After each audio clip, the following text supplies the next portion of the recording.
You're watching Golden Era Construction Managers, where real construction training begins. Most DIY videos skip the fundamentals, ignore responsibility, and treat safety like common sense.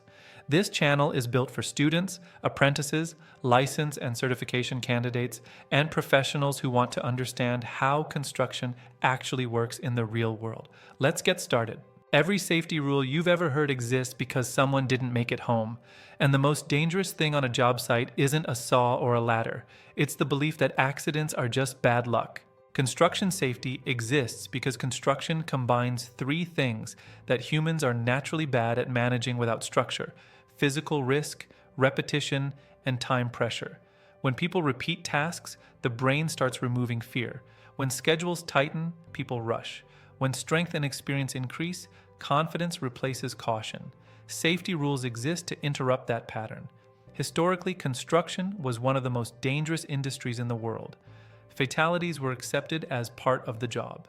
As projects grew larger and more complex, it became obvious that accidents were not random. They followed patterns. Falls happened at edges. Injuries happened during setup.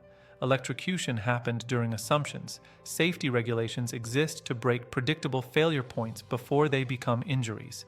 This is why safety is systematic, not optional. It is designed to protect people from their own habits. In construction, accidents are rarely considered surprises. The law uses a concept called foreseeable risk.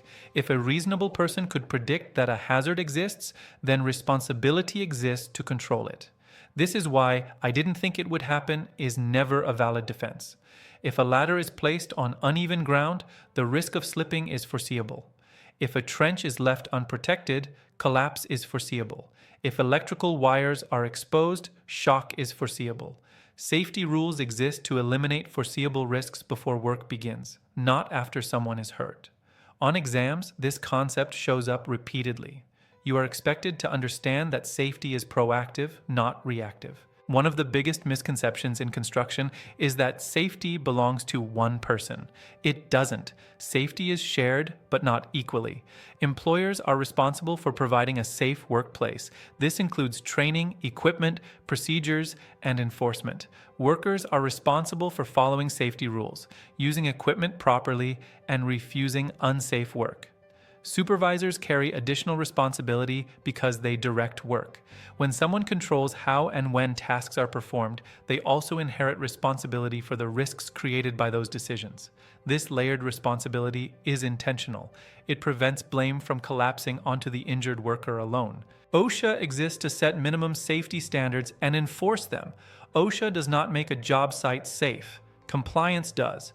OSHA does not need to witness an injury to issue a citation. If a hazard exists, enforcement can occur. OSHA standards are written broadly on purpose. They describe what must be achieved, not always how. This forces employers to think, not just follow checklists. Inspections can be scheduled or unannounced. Complaints, accidents, or referrals can trigger them. During an inspection, violations can result in citations, fines, mandatory corrections, and long-term consequences for licenses and contracts. One of the most important legal principles in construction safety is that ignorance does not eliminate responsibility. Workers are expected to be trained. Employers are expected to ensure that training occurs. If a rule exists and it was violated, liability exists. This is why safety training documentation matters. This is why sign-offs matter. This is why verbal instructions are not enough. On exams, this appears as questions about responsibility after an incident. The correct answer almost always involves failure to identify or control a known hazard. Safety violations do not end when the injury heals. Citations follow companies. Patterns of violations affect insurance, bonding, and licensing eligibility. In many jurisdictions, repeated safety failures can disqualify contractors from bidding on public work. For individuals, safety records affect employability.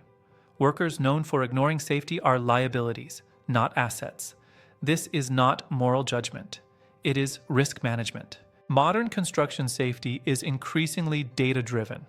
Digital reporting, job site cameras, wearable sensors, and automated documentation mean that unsafe behavior is easier to detect and harder to deny. The industry is moving away from reaction and toward prevention. Workers entering the field today must understand that safety is monitored continuously, not occasionally. Safety is not about fear or compliance theater. It is about understanding responsibility, recognizing foreseeable risk, and controlling hazards before they become injuries. The safest workers are not reckless or overly cautious. They are aware. They understand the system they work inside and respect the rules that exist to protect them. If you want to continue this safety training series and build real job-ready knowledge, like the video and subscribe to Golden Era Construction Managers.